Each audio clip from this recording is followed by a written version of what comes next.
آج کی اس ویڈیو میں ہم ایک قاتل کی رہائی کا واقعہ بیان کریں گے جس نے یہ قتل سید زادی کی عصمت کو بچانے کے لیے کیا۔ تو ہمارے ساتھ جڑے رہیے اور ہمارے چینل کو سبسکرائب کرنا مت بھولے گا۔ بغداد کے حاکم ابراہیم بن اسحاق نے ایک رات خواب میں حضور اکرم صلی اللہ علیہ وآلہ وسلم کو دیکھا اور حضور نے اس سے فرمایا قاتل کو رہا کر دو۔ یہ حکم سن کر حاکم بغداد کانپتا ہوا اٹھا اور ماتحت عملے سے پوچھا کہ کیا کوئی ایسا مجرم بھی ہے جو قاتل ہو؟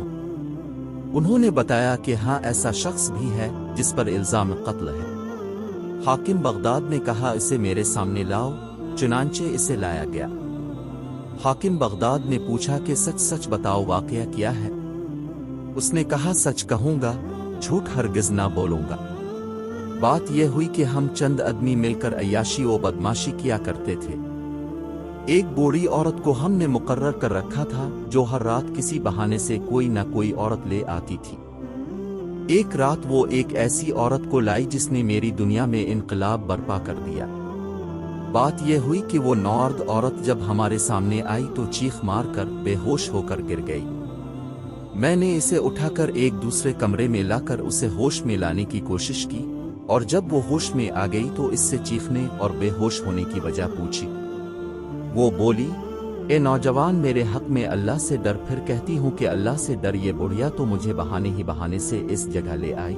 دیکھ، میں ایک شریف عورت ہوں اور سیدہ ہوں۔ میرے نانا رسول اکرم صلی اللہ علیہ وآلہ وسلم اور میری ماں فاطمہ الزہرا ہے۔ خبردار اس نسبت کا لحاظ رکھنا اور میری طرف بدنگاہی سے نہ دیکھنا۔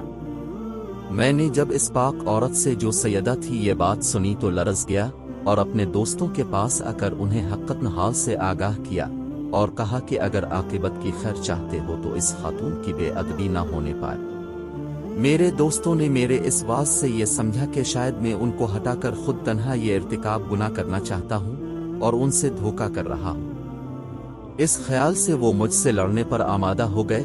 میں نے کہا میں تم لوگوں کو کسی صورت میں اس امر کی اجازت نہ دوں گا اور لڑوں گا، مر جاؤں گا، مگر اس سیدہ کی طرف بدنگاہی نہ کرنے دوں گا۔